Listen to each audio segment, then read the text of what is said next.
Hello friends, good morning. നമ്മുടെ എല്ലാ സീരിയലിലേക്ക് എല്ലാവർക്കും സ്വാഗതം. അങ്ങനത്തെ നമ്മുടെ വിക്രം പുറത്തിറങ്ങി കേട്ടോ. അങ്ങനെ വിക്രവും അതുപോലെ വിശ്വനും കൂടെ അവിടെ സംസാരിച്ചുകൊണ്ട് നിൽക്കുന്ന സമയത്ത് അങ്ങോട്ടേക്ക് ശ്രീകാന്തും അതുപോലെ ദർശനും കൂടി വരുന്നു.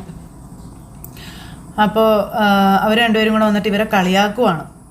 അതായത് വിക്രത്തെ ഒന്ന് പുറത്തിറങ്ങി കിട്ടാൻ നിൻ്റെ താന്തേക്കാളും കൂടുതൽ ആഗ്രഹമായിരുന്നടാ ഞങ്ങൾക്കെന്നൊക്കെ ഇങ്ങനെ പറയുക ഈ ദർശൻ. ഏതായാലും ജയിൽ ജീവിതം കൊള്ളാമെന്ന് തോന്നുന്നു, നീ ഒന്ന് നന്നായിട്ടുണ്ടെന്നൊക്കെ ശ്രീകാന്ത്. നല്ല ഭക്ഷണം, നല്ല വ്യായാമം, പോരാത്തതിന് കൈ നിറയെ കൂലി, പിന്നെ എന്നാ കുഴപ്പമൊന്ന് ദർശൻ ചോദിക്കുക. താമസവും ഭക്ഷണവും ചികിത്സാ ചെലവും എല്ലാം കൂടി ഒന്ന് കണക്കൂട്ടി നോക്കിയ ഒരു അസിസ്റ്റന്റ് പ്രൊഫസറുടെ അത്രയും ആ ഒരു ഇതിൽ വരും അല്ലേടാ. ഏതായാലും ഇനി നീ അകത്ത് കിടന്ന് സൂഹിക്കാൻ ഞങ്ങൾ സമ്മതിക്കത്തില്ല, നീ നോക്കിക്കോളാനൊക്കെ ദർശൻ വിക്രത്തെ വെല്ലുവിളിക്കുന്നു. ഇത്രയും കാലം ജയിൽ ജീവിതം നിനക്കൊരു സുരക്ഷിത സ്ഥലമായിരുന്നു, ഇനിയാണ് നീ അനുഭവിക്കാൻ പോകുന്നതെന്നൊക്കെ വിക്രത്തോട് ശ്രീകാന്തും പറയണം.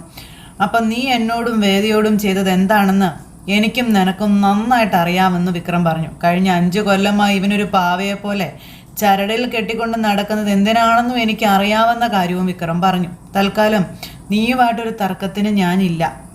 എനിക്കെൻ്റെ അച്ഛനെ എത്രയും പെട്ടെന്നൊന്ന് കാണണമെന്ന് നമ്മുടെ വിക്രം പറയുമ്പം അങ്ങനെ ഒരു അച്ഛനെ തന്നെയാണ് നീയും ഇല്ലാതാക്കിയത്, അത് നീ മറക്കണ്ട എന്ന് ഈ ദർശൻ പറയുമ്പം ഇപ്പോഴും നീ അത് വിശ്വസിക്കുന്നുണ്ടെങ്കിൽ നിന്റെ തലയ്ക്ക് എന്തോ കാര്യമായ പ്രശ്നം പറ്റിയിട്ടുണ്ടെന്ന് വിക്രം ഈ ദർശനോട് പറഞ്ഞു.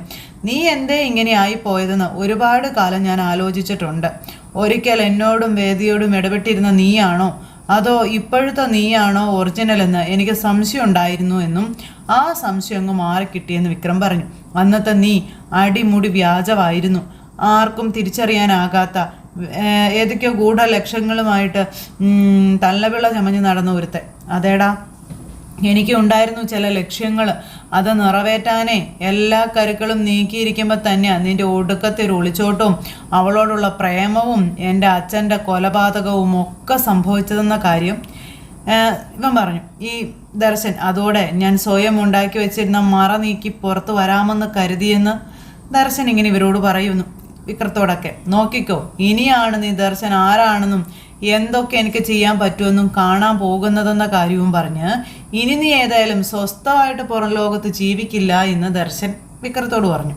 അത് കേട്ടപ്പം സന്തോഷമുണ്ടെന്നും എന്തായാലും അതിനുവേണ്ടി നീ കണ്ടെത്തിയ കൂട്ടുകൊള്ളാവെന്ന് വിക്രം പറഞ്ഞു. മുട്ടാളന് ചേർന്ന മൂർഖം പാമ്പ്.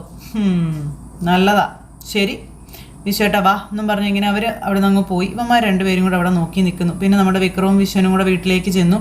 അപ്പോൾ അച്ഛനെ കാണാനായിട്ടുള്ള ഒരു ആകാംക്ഷയോടെ ഓടി ചെല്ലുന്നത്.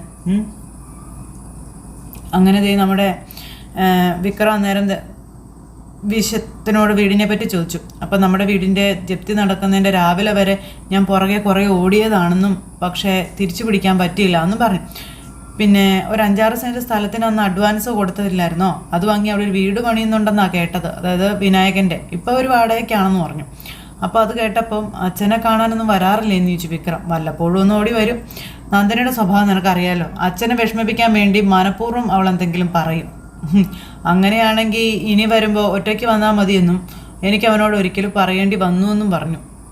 അതോടെ പിന്നെ അവളുടെ വരവ് നിന്നിട്ടുണ്ടെന്നും പറഞ്ഞു. അങ്ങനെ നിൽക്കുമ്പോഴേ നമ്മുടെ ശ്രീജ ഓടി ഇറങ്ങി വന്നു. അപ്പോൾ ശ്രീജ ഇറങ്ങി വന്നു കഴിഞ്ഞപ്പോഴത്തേക്കും എന്താ രണ്ടുപേരും അവിടെ തന്നെ നിൽക്കുന്നേ, വിക്രം കയറുവാ എന്നും പറഞ്ഞു വന്നു കേട്ടോ. അപ്പോൾ വിക്രം ഭയങ്കര സന്തോഷത്തോടെ കയറിച്ചില്ല. അപ്പോൾ ഏട്ടത്തി എങ്ങനെ എവിടെയെന്ന് ചോദിച്ചപ്പോൾ ഞാൻ രാവിലെ സപ്ലൈ എന്നും പറഞ്ഞ് ഇറങ്ങിയില്ലേ, അപ്പോൾ വീട്ടിലെ കാര്യങ്ങളും മില്ലിലെ കാര്യങ്ങളും എല്ലാം ഇവളാണ് നോക്കുന്നതെന്നുള്ള കാര്യം പറയാം. അപ്പോൾ വേദ അന്ന് ഇങ്ങനൊരു വഴി കാണിച്ച് തന്നതുകൊണ്ട് ജീവിക്കാനൊരു മാർഗമായി എന്ന കാര്യം പറയാം ശ്രീജ വിക്രത്തോടെ. അങ്ങനെ നമ്മുടെ വിക്രം എന്നിട്ട് അകത്തേക്ക് നോക്കി, അച്ഛനകത്തുണ്ടെന്ന് പറഞ്ഞു, കയറി ചെല്ലാൻ പറഞ്ഞു. അങ്ങനെ ഇവർ ചെന്ന് നോക്കി, അച്ഛനിങ്ങനെ അവിടെ കിടക്കുവാണ്. അപ്പോൾ വിക്രം ചെന്ന് അച്ഛൻ്റെ കൈകളിൽ പിടിച്ചപ്പോഴത്തേക്കും അച്ഛന് ഭയങ്കര ഒരു ശക്തി കിട്ടിയതുപോലെ അച്ഛൻ എഴുന്നേറ്റിരുന്ന് സന്തോഷം കൊണ്ട് കരയുക. വിക്രം തൊട്ടരികിലിരിക്കുന്നു. ഗുളിക കഴിച്ച ക്ഷീണം ഉള്ളതുകൊണ്ട് ഞാൻ നിർബന്ധിച്ചിട്ട് വന്ന് കിടന്നതാണെന്ന കാര്യം ശ്രീജി അന്നേരം പറയാം. ഉറങ്ങിപ്പോയി കാണുമായിരിക്കും.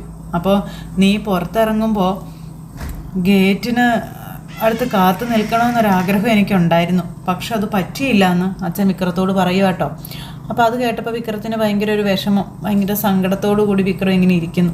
അപ്പോൾ മകനൊരു ഉമ്മയൊക്കെ കൊടുത്ത് അച്ഛനിങ്ങനെ തൊട്ടരികിൽ ഇങ്ങനെ ഇരിക്കുവാണ്. പിന്നെ നമ്മുടെ അച്ഛനും മോനുമായിട്ടുള്ള ആ ഒരു സംസാരവും കാര്യങ്ങളും ഒക്കെ. അപ്പോൾ ഇവരിങ്ങനെ സംസാരിച്ചുകൊണ്ടിരിക്കുന്ന ഈ ഒരു സമയത്ത് വിക്രത്തിന് പെട്ടെന്ന് എന്തോ ഒരു ഇത് വിക്രം എന്നിട്ട് അതിനകത്തുള്ള എന്തോ എടുത്ത് വായിച്ചൊക്കെ നോക്കുക. അപ്പോൾ ഒരു പേപ്പറും കാര്യങ്ങളൊക്കെ ഇവർ വായിച്ചുകൊണ്ടിരിക്കുകയായിരുന്നു. അതിനുശേഷം പിന്നെ അമ്മയുടെ ഫോട്ടോയുടെ മുന്നിൽ പോയി ആ ഫോട്ടോയിൽ നോക്കി കുറേ കരഞ്ഞ് കുറേ സങ്കടപ്പെട്ടൊക്കെ വിക്രം ഇങ്ങനെ നിന്നു. അത് കഴിഞ്ഞപ്പോഴത്തേക്കും കഴിക്കാനുള്ള ഭക്ഷണവും കാര്യങ്ങളൊക്കെ ശ്രീജ എടുത്തുകൊണ്ട് വെച്ചു.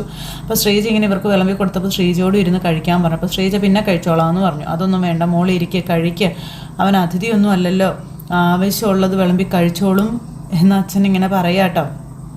അല്ല അപ്പോൾ മോൾ അവിടെ പോയെന്ന് ചോദിച്ചു വിക്രം. അവൾ വരാൻ രാത്രിയാകും, +2 കഴിഞ്ഞ് എൻട്രൻസിൻ്റെ ക്ലാസ് ഉണ്ട്, അതും കഴിഞ്ഞേ വരത്തുള്ളൂ എന്ന് ശ്രീജി അന്നേരം പറഞ്ഞു. അവൾ എൻട്രൻസ് എഴുതാറൊക്കെ ആയോ എന്ന് വിക്രം ചോദിക്കാം. അപ്പോൾ എടാ നന്നായി പഠിക്കും, അതേ ഉള്ളൂ ഇപ്പോൾ ഒരു സമാധാനം, എത്ര കഷ്ടപ്പെട്ടിട്ടാണെങ്കിലും കടം വാങ്ങിച്ചാലും വേണ്ടില്ല, അവളെ ഒരു കരക്കെത്തിക്കണമെന്ന് നമ്മുടെ വിശ്വം പറയാം.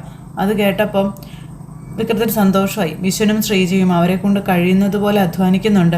എന്നാലും തൊഴിലാളികളുടെ കൂലിയും മറ്റു ചിലവും കഴിഞ്ഞ് 2 അറ്റം കൂട്ടിമുട്ടിക്കാൻ ഒരുപാട് കഷ്ടപ്പെടുന്നുണ്ട് ഇവരെന്നുള്ള കാര്യം അച്ഛനിങ്ങനെ പറയുക കേട്ടോ. ഏയ് അതൊക്കെ അങ്ങനെ അങ്ങ് നടന്നോളൂ അച്ഛാ, ഇത്ര വരെ എത്തിയില്ലേ എന്ന് ശ്രീജ ചോദിച്ചു. അപ്പോൾ ശ്രീജ സാധാരണ രാവിലെ പോയാൽ മീനിൽ നിന്ന് വരാനായിട്ട് വൈകുന്നേരം ആകും, ഇന്ന് നീ വരുന്നത് കൊണ്ട് ഞങ്ങൾ രണ്ടുപേരും പോയില്ലെന്നേ ഉള്ളൂ എന്ന കാര്യം വിശ്വൻ അന്നേരം പറയാം. അങ്ങനെ ഇവർ ആ കാര്യമൊക്കെ സംസാരിച്ചുകൊണ്ടിരിക്കുമ്പോൾ വിക്രത്തിന് പെട്ടെന്ന് സങ്കടം. അപ്പോൾ നീ എന്നെ കഴിക്കാത്തേന്ന് ചോദിച്ചു ശ്രീജ വിക്രത്തോട്. അപ്പോൾ കഴിക്കലങ്ങ് നിർത്തി പെട്ടെന്ന് വിക്രമേ. അപ്പോൾ നമ്മുടെ വിക്രം ഒന്നുമില്ലാന്നും പറഞ്ഞ് ഓരോന്നും ഓർത്ത് ഇരുന്ന് പോയതാണെന്നും പറഞ്ഞ് ഇങ്ങനെ പെട്ടെന്ന് കണ്ണൊക്കെ നിറഞ്ഞു. കഴിഞ്ഞ 5 വർഷം അമ്മയുടെ ഓർമ്മകൾ മാത്രമേ ഉണ്ടായിരുന്നുള്ളൂ. ഇപ്പോൾ കുറേ കാലത്തിന് ശേഷം അമ്മ ഉണ്ടാക്കുന്ന അതേ സ്വാദ് എന്നും പറഞ്ഞുകൊണ്ട് വിക്രം ഇരുന്ന് കരഞ്ഞു. ഇവിടെ അച്ഛനും പറയാറുണ്ട് അമ്മയുടെ കൈപ്പുണ്യം കിട്ടിയത് ശ്രീജയ്ക്കാണെന്ന്. അപ്പം ഞാൻ അമ്മ ചെയ്യുന്നത് പോലെ എന്തൊക്കെ കാട്ടിക്കൂട്ടുന്നേ ഉള്ളൂ, അതുപോലെ ആവാൻ ആർക്കും പറ്റില്ല എന്ന് ശ്രീജ അന്നേരം പറയാട്ടോ. അത് കേട്ടപ്പോൾ നമ്മുടെ മാഷ് നീ ഇങ്ങോട്ട് നീങ്ങിയിരിക്കാൻ പറഞ്ഞു വിക്രത്തിനോട് അച്ഛൻ. എന്നിട്ട് വിക്രം നീങ്ങിയിരുന്നപ്പോൾ അച്ഛൻ ഒരു ഉരുള ചോറ് നമ്മുടെ വിക്രത്തിന് വാരി കൊടുക്കുന്നു. അങ്ങനെ അച്ഛനും മക്കളും കൂടെ സന്തോഷമായിട്ട് ഇരിക്കുകയാണ്. ജീവിച്ചിരിക്കുമ്പോഴോ സന്തോഷിപ്പിക്കാനായില്ല എനിക്ക് അവളെ, ഇപ്പോഴെങ്കിലും ഇതൊക്കെ ഒന്ന് കണ്ടോട്ടെ അവൾ എന്നും പറഞ്ഞുകൊണ്ട് അച്ഛൻ ഇങ്ങനെ പറയാം. അങ്ങനെ ആ ഒരു സംഭവം കാര്യങ്ങളും അവിടെ നടക്കുന്നു. പിന്നെ കാണിക്കുന്നത് വേറൊരു സ്ഥലം, അവിടെ കുറേ ആൾക്കാർ ഇങ്ങനെ. അപ്പം നമ്മുടെ വേദയും അതുപോലെ ബാക്കി പോലീസുകാർ ഇവരെല്ലാവരും കൂടെ അവിടെ ഇരുന്ന് എന്തോ ഒരു കോൺഫറൻസും കാര്യങ്ങളൊക്കെ നടത്തും. ഇപ്പോൾ നമ്മുടെ വേദ വലിയ ആളായാലും അങ്ങനെ മയക്കുമരുന്നിനെ പറ്റിയുള്ള കാര്യങ്ങളും ഇതെല്ലാം ചർച്ച നടത്തിക്കൊണ്ടിരിക്കുകയാണ്. അപ്പോൾ നമ്മുടെ വേദ കാര്യങ്ങളെല്ലാം സെറ്റാക്കുകയാണ് അവിടെ ഇരുന്ന്. അപ്പോൾ സെർച്ചിങ്ങും കാര്യങ്ങളും ഗോഡൗണുകൾ സെർച്ച് ചെയ്യുന്നതിനെ പറ്റിയൊക്കെ വേദ പറയുക. അപ്പോൾ അങ്ങനെ അതൊക്കെ പറഞ്ഞപ്പോൾ നമ്മുടെ തരുണും അതിനെ സപ്പോർട്ട് ചെയ്തു, വേദയുടെ വാക്ക്. അപ്പോൾ വേദയുടെ ആ ഒരു ഇതിന് കൈ കിട്ടിയ എല്ലാ തെളിവുകളും ഒരു ദിവസം കൊണ്ട് നശിപ്പിച്ചിട്ട് ഇങ്ങനെയുള്ള ക്രിമിനൽസിനെ രക്ഷിക്കാൻ വേണ്ടി പൊളിറ്റീഷ്യൻസ് പെടാപ്പാട് പെടുന്നത് നമുക്ക് മനസ്സിലാക്കാവുന്നതേ ഉള്ളൂ എന്ന് തരുൺ. പക്ഷേ നിങ്ങൾക്ക് അതിൻ്റെ ആവശ്യമുണ്ടോ സാർ എന്ന് ചോദിച്ചു. അപ്പം ബ്യൂറോക്രസിക്ക് മാത്രമായൊരു നിലനിൽപ്പില്ല എന്ന് ഇതിനോടകം തരുണിന് മനസ്സിലായതല്ലേ എന്ന് ചോദിക്കുക.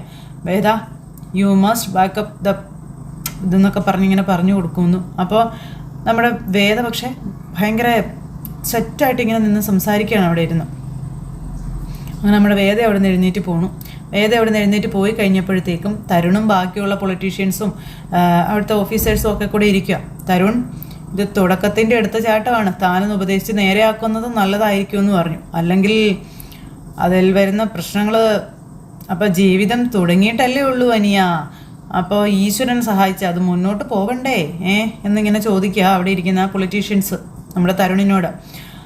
അപ്പോൾ വേദയുടേതായ ആ ഒരു കാര്യങ്ങൾ ഇതെല്ലാം നമ്മുടെ തരുൺ പറഞ്ഞു. പിന്നെ ഭീഷണി, ഹിന്ദിയിലൊരു ചൊല്ലുണ്ട്, അങ്ങനെ ഓരോ കാര്യങ്ങൾ പറഞ്ഞ് നമ്മുടെ തരുണും അവിടെ നിന്ന് എഴുന്നേറ്റ് അങ്ങ് പോയി. തരുണും അങ്ങ് പോയി കഴിഞ്ഞപ്പം നടപടി ആവുന്ന രീതിയല്ലല്ലോ ദേവരാജ എന്നും പറഞ്ഞ് അവർ പോയപ്പം ആവും സാർ, ഇനിയും വഴികൾ ഒരുപാടുണ്ടല്ലോ എന്നും പറഞ്ഞുകൊണ്ട് ഇവരിങ്ങനെ ഇരിക്കാം. എന്തായാലും നമ്മുടെ വേദ ഓടി കയറി വന്നപ്പോഴത്തേക്കും തൻ്റെ കുഞ്ഞ് അവിടെ നിന്ന് ഓടിക്കളിച്ച് അങ്ങോട്ടേക്ക് വരുന്നു.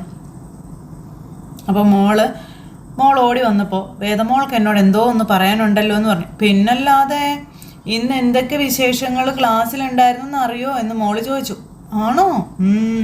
ഇന്നേ ഞാൻ പറഞ്ഞ കഥ എല്ലാവർക്കും ഇഷ്ടമായി എന്നൊക്കെ ഇങ്ങനെ മോള് പറയാം. അപ്പം ആണോ? അപ്പം ഗുഡ് ഗേൾ. അപ്പം ആദ്യം നീന ഫിലിപ്പാണ് ആ കഥ പറഞ്ഞത്. പിന്നെ ഒരു പൊട്ട കഥയായിരുന്നു അത്, ആമയും മുയലും ഓടാൻ പോയ കഥയായിരുന്നു എന്നൊക്കെ പറഞ്ഞു. അപ്പം നല്ല കഥയല്ലേ എന്ന് ചോദിച്ചു വേദ. അപ്പം അയ്യേ അത് എത്ര പ്രാവശ്യം കേട്ട കഥയാണെന്ന് ചോദിച്ചു. പിന്നെ ഗൗരിമോള് കഥ പറഞ്ഞപ്പോൾ ഭയങ്കര കയ്യടിയായിരുന്നു എന്ന് പറഞ്ഞു. ഇങ്ങനെ ഫ്രഷായ കഥ പറയണം എന്ന് ടീച്ചറും നീന ഫിലിപ്പിനോട് പറഞ്ഞു എന്നൊക്കെ പറയാം. പക്ഷെ അവൾ ചമ്മിപ്പോയി. അപ്പം അങ്ങനെ ടീച്ചർ പറഞ്ഞു കാണുമോ? ഇല്ലല്ലോ, അങ്ങനെ പറഞ്ഞില്ല.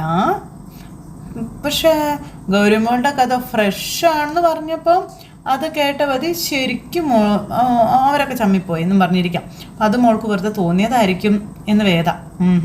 മോളുടെ മനസ്സിൽ നീന ഫിലിപ്പിനോട് ഒരു കുഞ്ഞു ദേഷ്യം കിടപ്പുണ്ട്. അതുകൊണ്ട് തോന്നുന്നതാ ഇങ്ങനെയൊക്കെ. അത് അവൾ എപ്പോഴും എന്നെ കളിയാക്കുന്നത് കൊണ്ടല്ലേ എന്ന് ചോദിച്ചു. അപ്പോൾ കുട്ടികളാകുമ്പോൾ അങ്ങനെയൊക്കെ ഉണ്ടാവില്ലേ? അതൊന്നും മനസ്സിൽ വെക്കേണ്ട കാര്യങ്ങളല്ല കേട്ടോ. നമ്മൾ ആരോടെങ്കിലും ദേഷ്യം മനസ്സിൽ വെച്ചാൽ എന്താ സംഭവിക്കാമെന്ന് മോൾക്ക് അറിയാവോന്ന് ചോദിച്ചു. എന്താ ഉണ്ടാവുക? അതോ നമ്മുടെ മനസ്സ് ചീത്തയായി പോകും. നമ്മുടെ മനസ്സ് ചീത്തയായാൽ പിന്നെ നമ്മൾ പ്രവർത്തിക്കുന്നത് മുഴുവനും ചീത്തയാകും. പഠിപ്പും കളിയും ഒക്കെ ചീത്തയാകും. കളിയും ചീത്തയാകുമോ? പിന്നില്ലാതെ എല്ലാം ചീത്തയാകും. മനസ്സ് ചീത്തയായ ആദ്യം ചീത്തയാകുന്നത് നമ്മുടെ കളികളാണ്. അപ്പം നാളെ തന്നെ ആ ഫൈറ്റ് നമുക്കങ്ങ് പറയാം അല്ലേ? അപ്പോൾ ഫുൾ സെറ്റ് എന്നൊക്കെ പറഞ്ഞുകൊണ്ട് ഇങ്ങനെ ഇരിക്കുക. അങ്ങനെ നമ്മുടെ വേദയും കുഞ്ഞും കൂടി ഇങ്ങനെ കഥയൊക്കെ പറഞ്ഞ് അവിടെ ഇരിക്കുന്നു. ആ ഒരു സിറ്റുവേഷൻ കാണിച്ച് ഇന്നത്തെ കഥ അവസാനിച്ചിട്ടുണ്ട്. അപ്പോൾ എല്ലാവരും കാത്തിരുന്ന് കാണണം കേട്ടോ. എല്ലാവർക്കും നല്ല ദിവസം ആശംസിക്കുകയാണേ. ടാറ്റാ.